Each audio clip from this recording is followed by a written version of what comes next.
विद्यार्थी मित्रो, आज आपण इयत्ता 7वी विषय गणित घटक सराव संच सोडवणे उपघटक सराव संच 46 आपण सराव संच मधील काही उदाहरणे सोडवणार आहोत। या उदाहरणामध्ये अभ्यास करत असताना ती कशा पद्धतीने सोडली असतात किंवा आपण फक्त पुढे शिकत जातोय, परंतु उदाहरण नेमकं कसं सोडवायचं हे देखील आपण पाहणे गरजेचं आहे। याबाबतचा हा एक भाग आहे, आपण लिहून घ्यायचा आहे।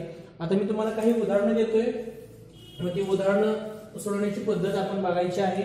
बघा, एक आहे या ठिकाणी एका काटकोन त्रिकोण करणाऱ्या एका काटकोन त्रिकोण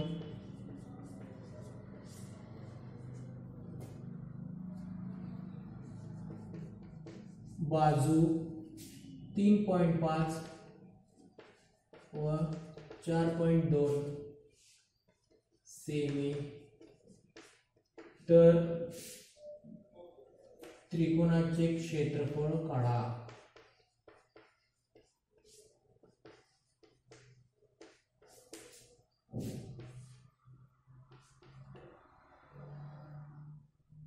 त्रिकोणाचे क्षेत्रफळ बरोबर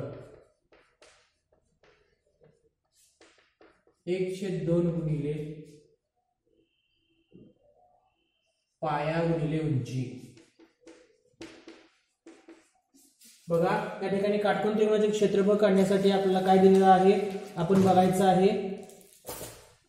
एका काटकोन त्रिकोण बाजू 3.5 व 4.2 सेमी आहे, तर त्रिकोणाचे क्षेत्रफळ काढायचं आहे। त्रिकोणाचं क्षेत्रफळ या ठिकाणी दिलेलं आहे, सूत्र दिलेलं आहे 1/2 गुणिले पाया गुणिले उंची। 1/2 गुणिले पाया या ठिकाणी जर समजा आपण 3.5 जर समजला तर पाया 3.5 गुणिले उंची जर समजा 4.2 असेल, तर आपण ज्या त्या उंचीला ज्या त्या पायाला आपण ठेवायचं आहे। 1/2 गुणिले जर समजा 4.2 जर समजा आपण त्याला भागाडला तर 2.1 चं उत्तर येतं गुणिले 3.5। आता 3.5 आणि 2.1 ह्या दोन संख्येचा जर समजा गुणाकार केला तर 7.35 येतं। 7.35 चौ सेमी क्षेत्रफळ काढताना चौ सेमी किंवा सेमी वर्ग किंवा मीटर वर्ग जे एकक असेल त्यानुसार आपण हे असं एकक देतो। ही बाब आपण लक्षात ठेवायची, उदाहरण लिहून घ्यायचं आहे। याच्यानंतर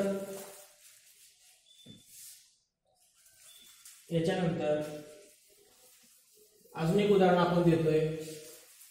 आपल्याला उदाहरणं थोडीशी जास्त स्वरूपामध्ये घ्यायची आहेत। जर उदाहरण जर आपल्याला पाठीमागचं बघायचं असेल तर व्हिडिओ पाठीमागे घेऊन थोडंसं थांबवून आपण ते उदाहरण कसं सोडलं आहे आपण बघू शकता।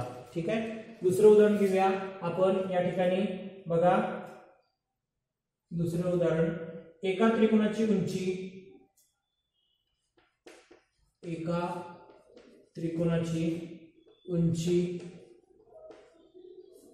उंची 3.6 व पाया 4.8 आहे, तर त्याचे क्षेत्रफळ किती?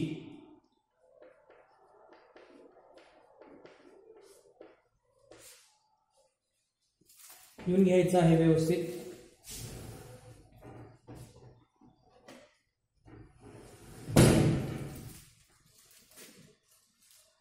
त्रिकोणाचे क्षेत्रफळ बरोबर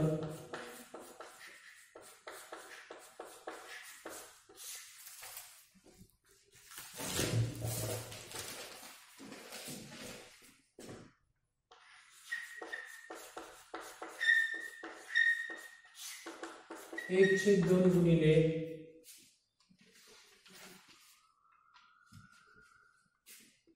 पाया गुणिले उंची। बघा, त्रिकोणाचे क्षेत्रफळ आहे असं पुन्हा सूत्रामध्ये लिहावं लागतं। 1/2 गुणिले पाया जर समजा तुमचा उंची 3.6 व पाया 4.8 असेल, तर ज्या त्या अंकाखाली जो तो अंक येणं गरजेचं आहे। आपण पुन्हा एकदा बघू शकतो, 4.8 या ठिकाणी दिला आहे।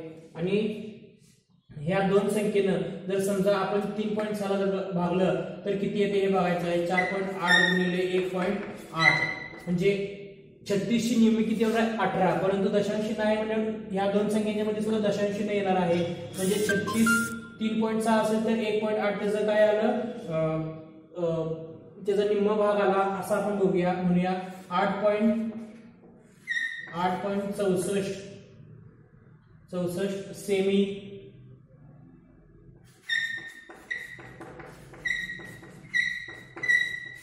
सेमी या ठिकाणी आलेला आहे.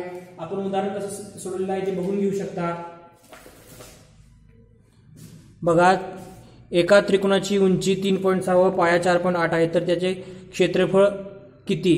त्रिकोणाचे क्षेत्रफळ बरोबर 1/2 गुणिले पाया गुणिले उंची, 1/2 गुणिले पाया 4.8 व उंची 3.6. 2 या संख्येनं 3.6 ला भागलं तर 1.8 येतं, म्हणजे 4.8 गुणिले 1.8 जर समजा गुणाकार केला तर 8.64 चौसेमी येतं, हे आपण बघायचं आहे. आता ह्याच्या पुढील उदाहरण आपण बघायचं आहे, खूप वेगळ्या स्वरूपाचं आहे व याच्यामध्ये गणन क्रिया आपल्याला खूप मोठ्या प्रमाणामध्ये करावी लागणार आहे. बघा, उदाहरण मी देतोय, उदाहरण लिहून घ्यायचं आहे.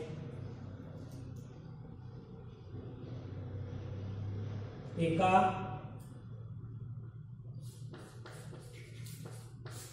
आयताकृती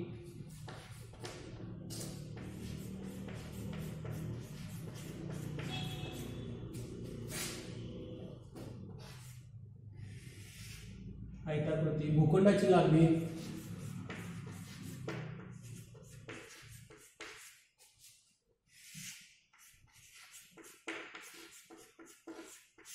भूखंडाची लांबी 75.5 मीटर व रुंदी 30.5 मीटर आहे, तर त्याचा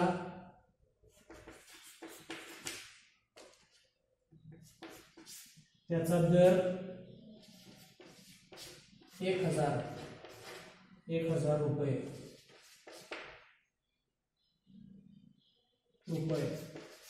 तर भूखंडाची किंमत किती?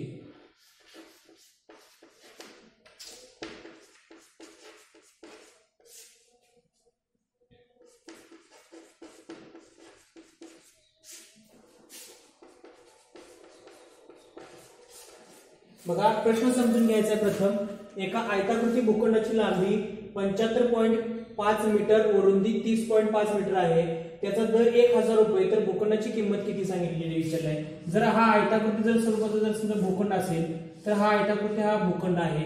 आयताकृतीची लांबी 75.5, ही लांबी 75.5, रुंदी 30.5, तर भूखंडाचं आपल्याला काय विचारले, हा भूखंड एकूण 1,000 रुपयेला 1,000 रुपये, तर त्याचा दर 1,000 रुपये, तर भूखंडाची एकूण किंमत किती विचारली. 1,000 रुपये हा 1 स्क्वेअर फुटाचा दर असतो, हा 1,000 रुपये. तर संपूर्ण ह्या भूखंडाचं, ह्या प्लॉटचं आपल्याला किती रुपये होतील असं विचारलेलं आहे. मग जर समजा एकूण हे जर समजा किंमत काढायची असेल तर लांबी गुणिले रुंदी आपल्याला त्याचं क्षेत्रफळ काढावं लागणार आहे. लांबी गुणिले रुंदी, मग आयताचं क्षेत्रफळ काढत असताना आपण काय करतो, लांबी गुणिले रुंदी, आयताचं क्षेत्रफळ लांबी गुणिले रुंदी 75.5 गुणिले 30.5, हे काय करायचं आहे, गुणाकार करायचा आहे. बघा, या ठिकाणी हे चित्र मी इथंच ठेवतोय, आपण बघायचं आहे. प्रथम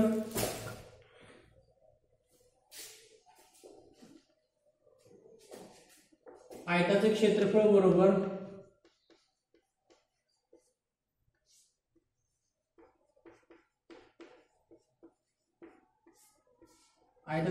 बरोबर लांबी गुणिले रुंदी.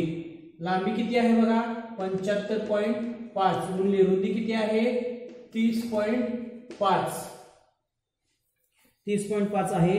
आपण बघायचं आहे, ह्या दोन संख्यांचा गुणाकार केल्यानंतर याचं उत्तर किती येतं, 2302.75. बघा, लांबी 75.5 आहे, रुंदी 30.5 आहे. लांबी व रुंदी या दोन संख्येचा जर समजा गुणाकार केला तर इतकं येतं.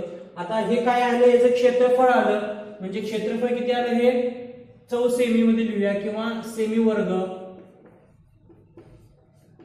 हे याचं क्षेत्रफळ आलं. व ह्या क्षेत्रफळाचं समजा आपण 1,000 जर समजा गुणलं तर संपूर्ण क्षेत्रफळाचं जर ज्या दराने जर समजा गुणलं तर ह्या संपूर्ण भूखंडाला आपल्याला किंमत मिळते. तत्पूर्वी हे आपण लिहून घ्यायचं आहे. बघा, एका आयताकृती भूखंडाची लांबी 75.5 मीटर व रुंदी 30.5 मीटर आहे. त्याचा दर 1000 रुपये. तर भूखंडाची किंमत किती? आयताचे क्षेत्रफळ 30, लांबी गुणिले रुंदी 30.5 गुणिले 75.5, 2302.75 सेमी वर्ग हे त्याचं काय आलं? क्षेत्रफळ आलं.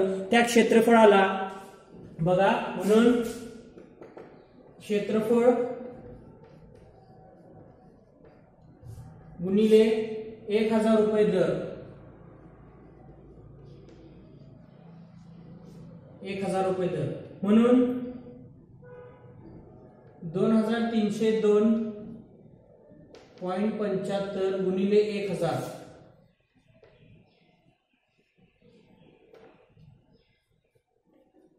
बरोबर चिन्ह करायचं आहे. त्या ठिकाणी त्याचं उत्तर आलेलं आहे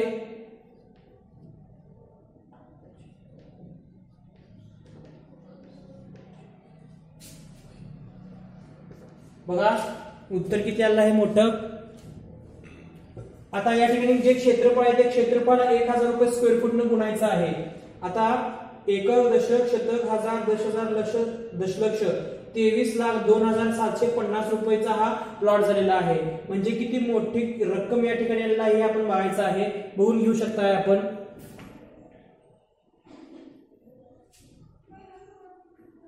ठीक आहे. त्यानंतर ही गणनक्रिया करणं खूप गरजेचं आहे, त्याशिवाय आपलं उत्तर मिळणार नाही आहे. त्यानंतर पुढील उदाहरण आपण पाहणार आहोत.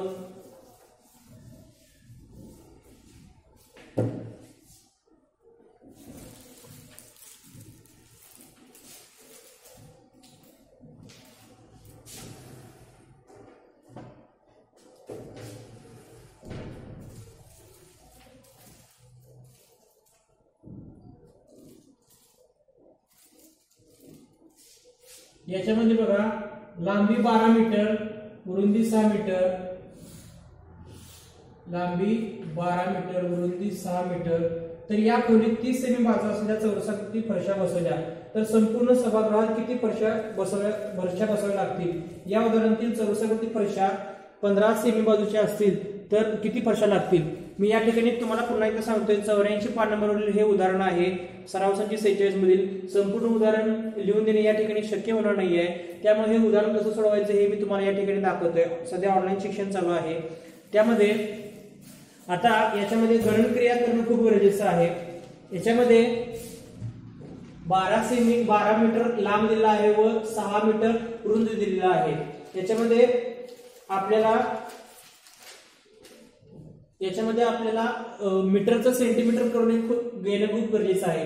जर समजा 12 मीटरचा हा लांबीचा हा हॉल व 6 मीटर रुंदीचा जर समजा हॉल असेल तर त्याला 300 स्वरूपाच्या 30 सेमी बाजू असलेल्या फरशा बसवायच्या असतील. आता हे 12 हे मीटर मध्ये आहे, हे पण मीटर मध्ये आहे व ज्या फरशा बसवायच्या आहेत ह्या 30 सेमी चौरसाकृती आहेत. चौरसाकृती म्हणजे काय? याच्या चारी बाजू कशा आहेत? समान आहेत. इकडे 30, इकडे 30, इकडे 30, इकडे 30, या 30 सेमी बाजू असणाऱ्या ह्या चौरसाकृती फरशा आहेत. म्हणजे आणि हे सेमी मध्ये दिले त्यांनी, म्हणजे मीटरचा आपल्याला सेमी मध्ये करून घ्यावं लागणार आहे. म्हणजे 12 जर समजा गुणिले 100 केलं तर पुन्हा हे काय होणार? 1200 काय झालं? हे सेमी झालं. त्यासोबत 60 काय आहे आपल्या ठिकाणी? 6 मीटर आहे. 6 गुणिले 100 करा. या ठिकाणी सुद्धा पुन्हा 600 येतं. 600 सेमी व 30 सेमीच्या फरशा आहेत. म्हणून ह्या संपूर्ण क्षेत्रफळ जर समजा ह्या सेमी जर समजा आपण भागलं तर आपल्याला किती फरशा निघतील हे आपण निश्चित स्वरूपात करणार आहे. म्हणून 1200 गुणिले 600 छेद 30 गुणिले 30 गुणिले 30 का? तर आपल्याला काय करायचं? चौरसाकृती बाजूचं काय करायचं? आपल्याला भागायचं आपल्याला. म्हणजे चौरसाचं क्षेत्रफळ आपण कसं करतो? बाजूचा वर्ग, म्हणजे बाजूचा वर्ग म्हणजे 30 गुणिले 30 असं या ठिकाणी लिहिलं आहे. म्हणजे हे उदाहरण पहिले व्यवस्थित नीट समजून घ्या तुम्ही. हा आयत आहे, या आयतामध्ये ह्या फरशा बसवायच्या आहेत. आयताची माप दिली आहेत ती मीटर मध्ये दिली आहेत व ज्या फरशा दिल्या आहेत त्याचं माप आहे सेमी मध्ये. म्हणजे सेमीचं आपल्याला मीटर मध्ये करावं लागणार आहे. म्हणजे मीटरचं सेमी मध्ये करताना गुणिले 100 होतं, म्हणजे 12 गुणिले 100 1200, 6 गुणिले 100 हे म्हणजे 600. म्हणजे ह्या संपूर्ण आयताकृतीला सेमीनं ह्या चौरसावरती जर समजा ह्याच्या क्षेत्रफळ जर समजा भागलं तर आपल्याला त्याचं उत्तर मिळू शकतं. म्हणून 1200 गुणिले 600 भागिले 30 गुणिले 30, हा एक शून्य गेला, हा एक शून्य गेला, हा एक शून्य गेला, हा एक शून्य गेला. आता या ठिकाणी गणन क्रिया करणं खूप गरजेचं आहे. 3 1 3, 3 2 6, 3 1 3, 3 4 12. म्हणजे काय काय होतं बघा, 4 हे 2 शून्य गुणिले हे 2, 400 गुणिले 2 म्हणजे 800. 800 काय करावं लागतं आपल्याला, फरशा बसवायला लागणार आहेत. 800 फरशा.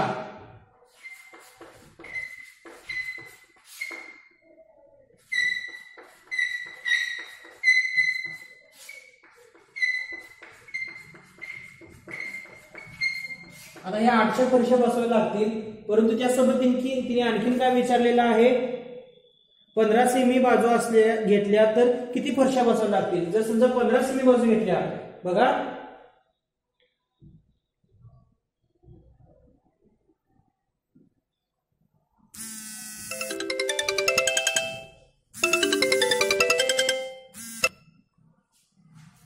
या ठिकाणी जर समजा आपण 30 सेमी वजन घेतलं तर 800 होतं. जर समजा 15 सेमी घेतलं तर 800 गुणिले किती होणार, 800 गुणिले पुन्हा 4 होणार, 8 चौक 32 होणार. पुन्हा त्याचा दर वाढतो, म्हणजे 8 चौक 32, 3200 चौरस मीटर, 3400 चौरस, 3200 फरशा बसवायला लागतील.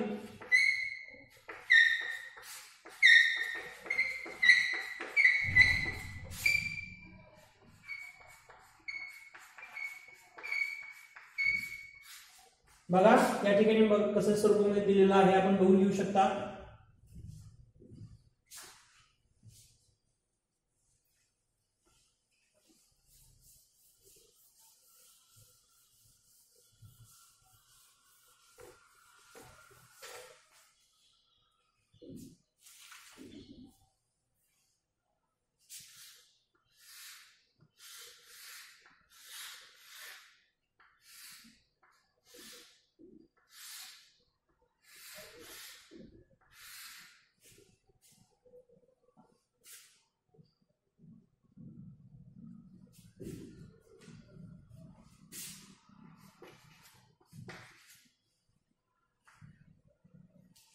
या ठिकाणी एक आकृती दिलेली आहे विशिष्ट स्वरूपाची, आपण बघायची आहे. या आकृतीमध्ये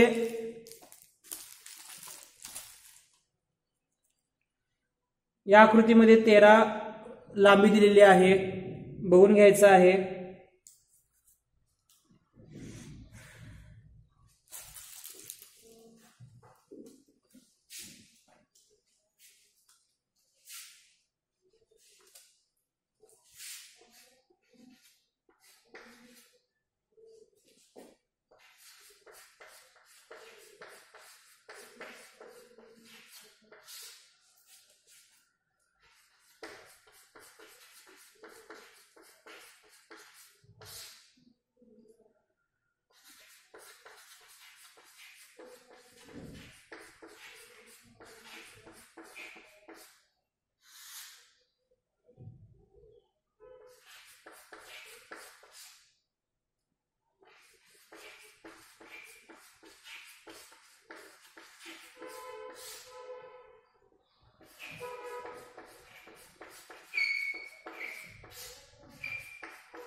बघा या ठिकाणी शेजारील आकृतीत दाखवल्याप्रमाणे मापे असलेल्या बागेची परिमिती व क्षेत्रफळ या ठिकाणी काढायचं आहे. बघा 13 आणि 13 या ठिकाणी माप दिलेला आहे.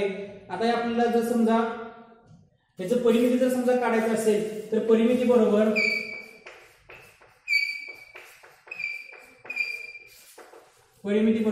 सर्व बाजूंची बेरीज.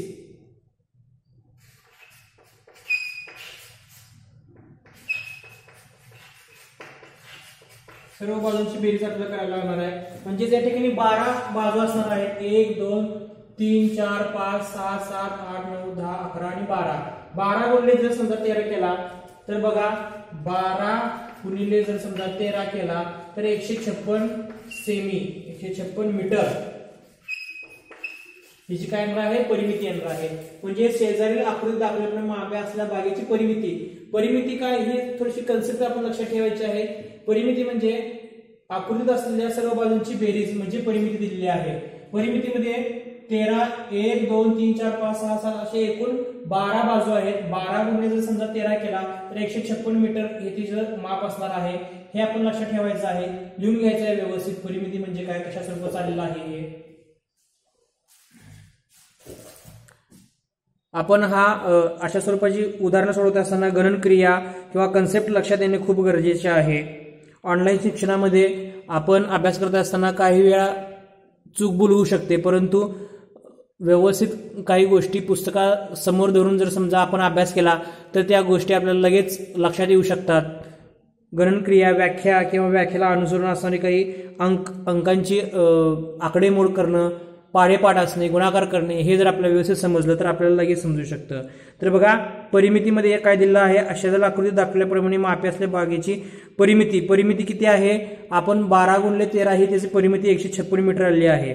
व त्याचं क्षेत्रफळ काढायचं आहे. क्षेत्रफळ किती काढायचं आहे बघा आता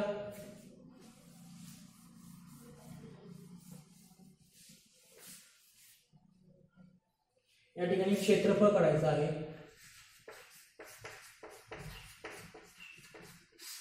आता क्षेत्रफळ करत असताना आपल्याला काही बाबींचा थोडासा विचार करणं खूप गरजेचं आहे. क्षेत्रफळ म्हणजे काय, लांबी गुणिले रुंदी असं म्हटलं जाते. आता चौरसाचे विशिष्ट प्रकारचे चौरसच आहेत बघा. 1 2 3 4 5 प्रकारचे काय आहेत या ठिकाणी चौरसच आहेत. आयताकृती असतं तर हे चौरस आहे. म्हणून 5 गुणिले प्रत्येकाचं जर समजा 13 गुणिले 13 1 2 3 4 13 जर समजा आपण जर समजा वर्ग केला आणि त्या वर्गाला जर समजा 5 जर समजा आपण गुणलं तर आपल्याला त्याचं उत्तर लगेच मिळू शकतं. म्हणजे 1 2 3 4 5 ह्या 5 बाबी ज्या चौरसाकृती आहेत, आयताकृतीचे काही बाबी स्वरूपात आहेत, त्याला जर समजा 13च्या वर्गाने समजा गुणलं तर आपल्याला त्याचं उत्तर लगेच मिळू शकतं. म्हणजे बघा 5 गुणिले 13चा वर्ग किती येतोय 169.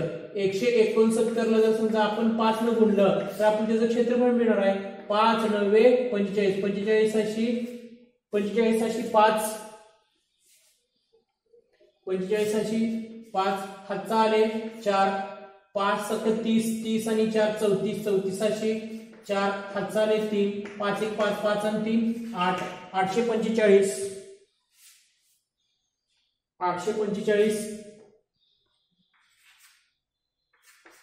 चौरस मीटर किंवा चौमी किंवा चौसेमी जे एकक असेल तुमचं ते तुम्ही लिहू शकताय. हे आपण बघायचं आहे, लिहून घ्यायचं आहे व्यवस्थित. लिहून घ्या.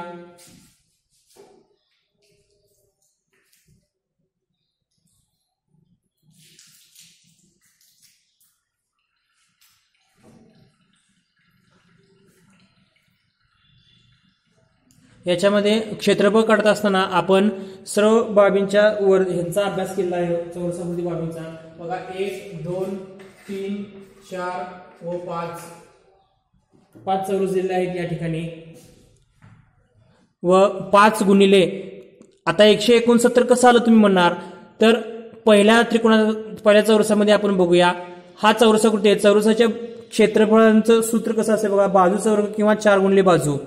जर 13 गुणिले 13 जर समजा केलं बाजूचा वर्ग तर 169 येतं. म्हणजे एकाचं जे क्षेत्रफळ असणार त्या सगळ्या 5च असणार आहे. म्हणजे 169 गुणले जर समजा आपण 5 केलं तर आपल्याला त्याचं संपूर्ण क्षेत्रफळच मिळणार आहे.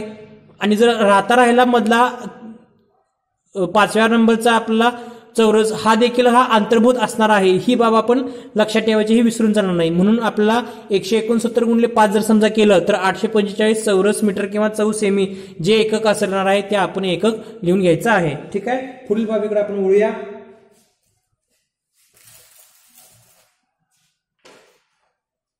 आणखी एक उदाहरण देतोय तुम्हाला.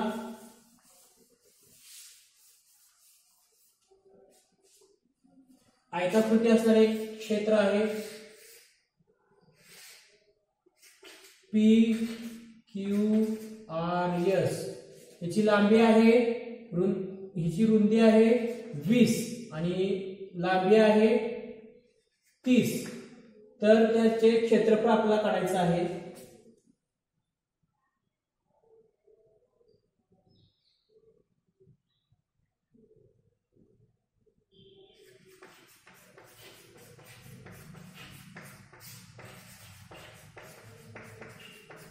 आयताचे क्षेत्रफळ बरोबर बघा आयताचे क्षेत्रफळ बरोबर काढायचं आहे. जर समजा मी एका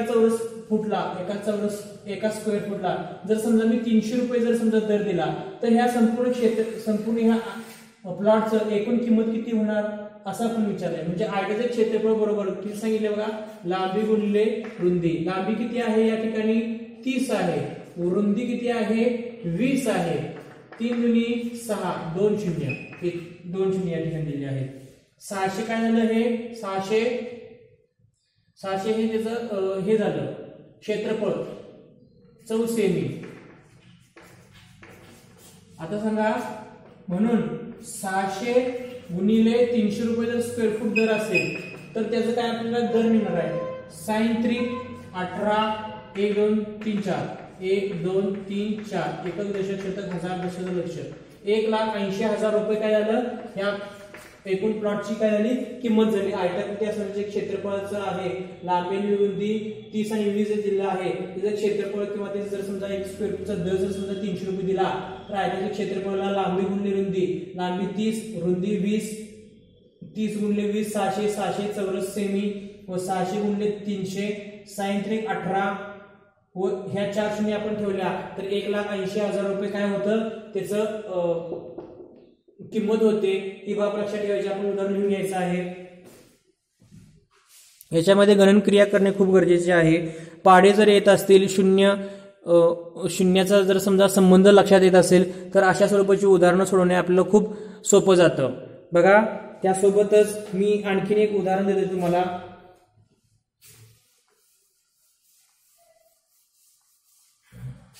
आणखीन एक उदाहरण घ्यायचं आहे.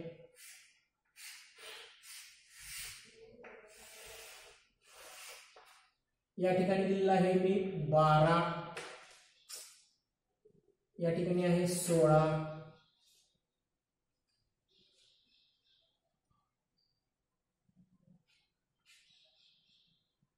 या ठिकाणी दिलेला आहे 10, या ठिकाणी असणार आहे 8,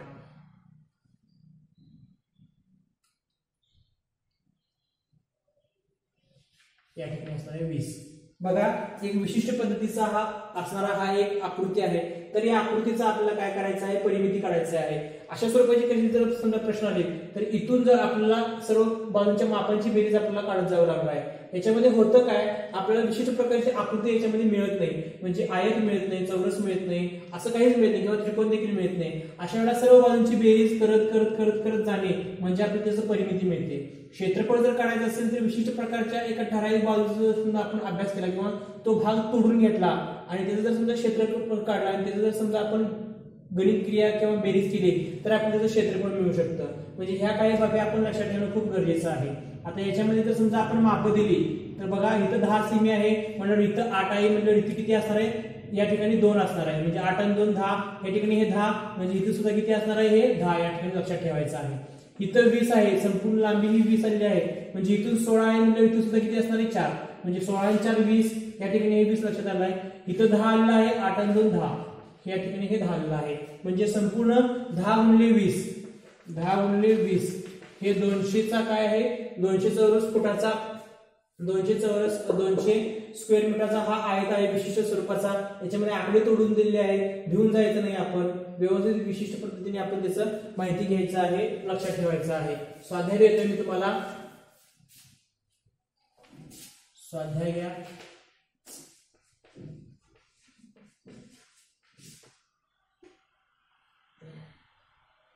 दोन ते 30 पाढे पाठ करा. दुसरं बघा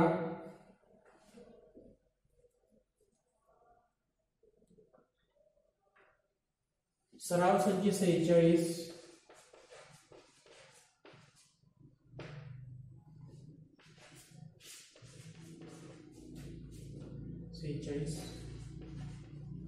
पुन्हा सोडवा. लिहून घ्यायचं आहे व्यवस्थित. स्वाध्याय 2 ते 30 पाडेपाठ करायचे आहेत. सराव संच 46 पुन्हा सोडवायचा आहे. आपण लिहून घ्यायचं आहे व्यवस्थित. पुढील तासाला आपण याच्या पुढील काही माहिती आपण पाहणार आहोत. ठीक आहे. तत्पूर्वी धन्यवाद.